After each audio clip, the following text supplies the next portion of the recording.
Welcome back to the channel, and today we'll be talking about the Rashford and the Garnacho saga and why they were dropped from the squad, and just going briefly into the various stories. Now at this time, I would like you guys to smash that like button, share it with a friend, and subscribe. Let's get into it.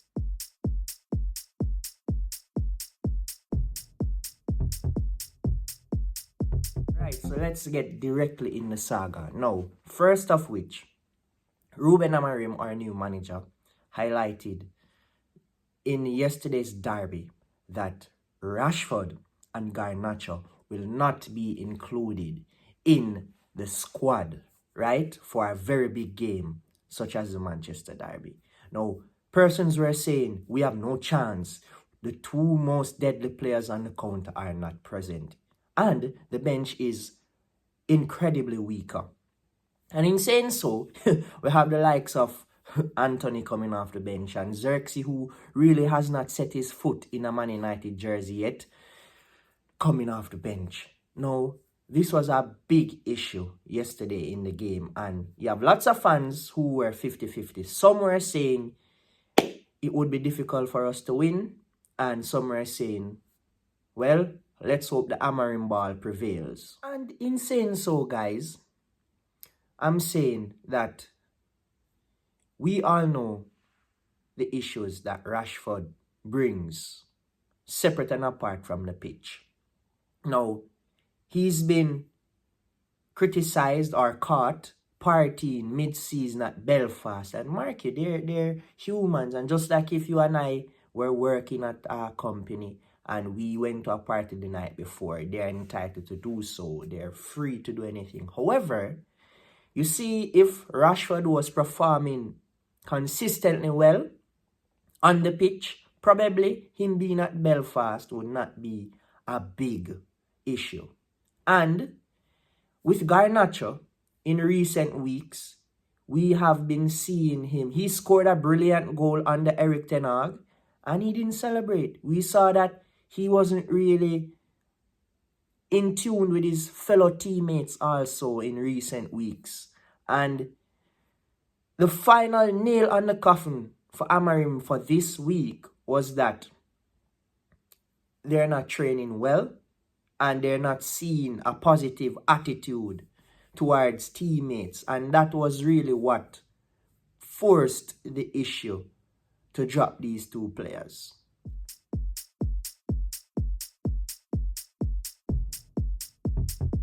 So now that we've gotten the why as to these players being dropped for the game yesterday, now let me briefly divulge in both players' reasons for why Amorim would possibly drop them and some of their issues and why he kind of separated them from the team on the weekend.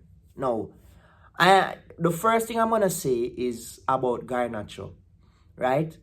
Possibly Amorim is seeing a negative vibe from Garnacho towards teammates, and that his displeasure with whatever is going on. And for this reason, Amorim decided to separate him from the squad. I said that previously.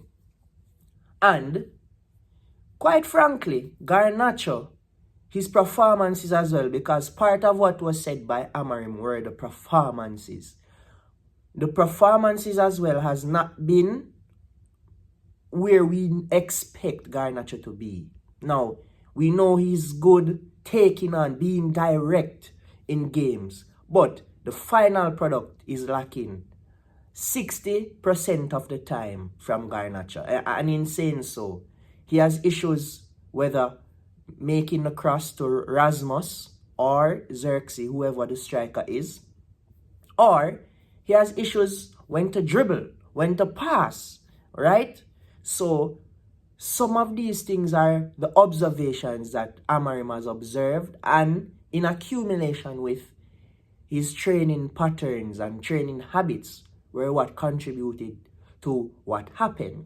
But to be honest with you, and I'm closing off on Garnacho here now, his issues are not as big and not as affecting to the squad to the point where we should sell Garnacho, right? Right now, we need to mold him. We need to instill in him that there are certain principles. Wherever you play for, you need to have these principles.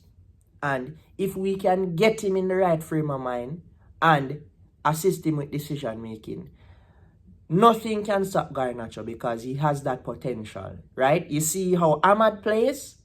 Garnacho has that potential to be the way how Ahmad is. Ahmad, he's a very intelligent footballer, and what he lacks is what Garnacho lacks is what Ahmad has. So if Garnacho can develop some of the qualities that Ahmad has, those two players being in the United squad will be a dream attack. So that's that as it relates to Garnacho. Right, people. So now to talk about Marcus Rashford. Now, we can talk about every single thing he's done, but I'm not going to do that here. I'm just going to briefly touch it. Now, one thing we can agree on is that Marcus Rashford is consistently inconsistent season by season. And that for me makes me say, all right, I'm tired to really wait on this world-class potential because he has been a first-team player for 8 seasons. And we've been saying season after season, he has a world-class potential. But to be honest with you, that sentiment for me is dying because he's 27 now. He should be hitting the prime stage of his career, and I'm not seeing this world-class potential.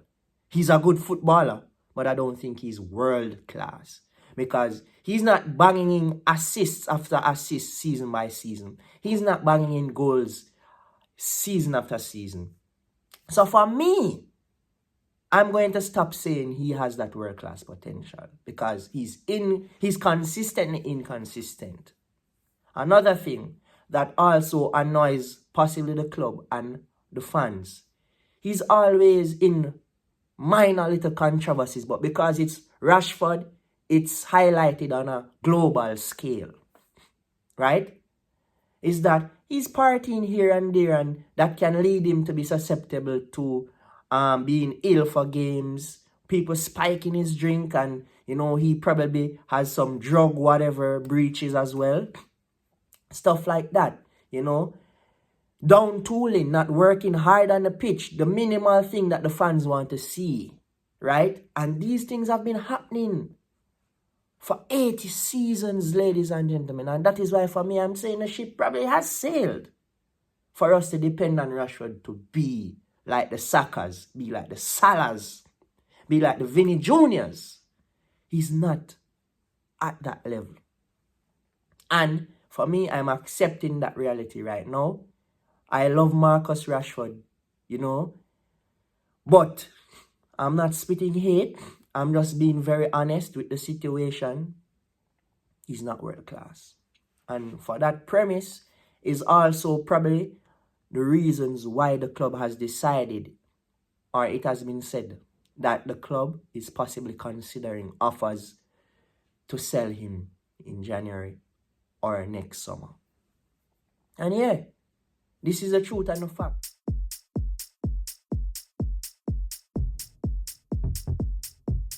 Right, so, in closure, personally speaking, these two players on their day can hurt any team in the world.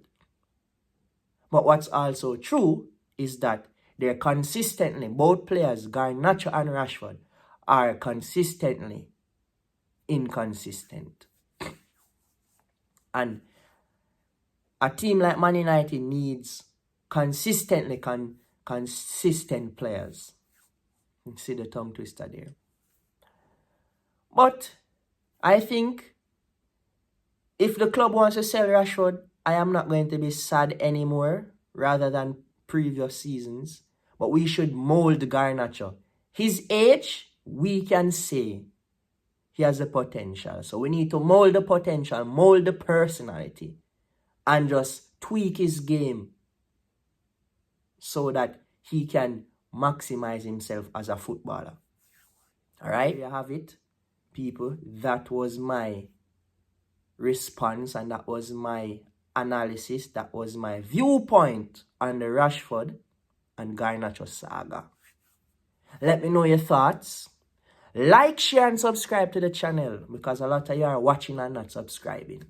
And I see you in my next video.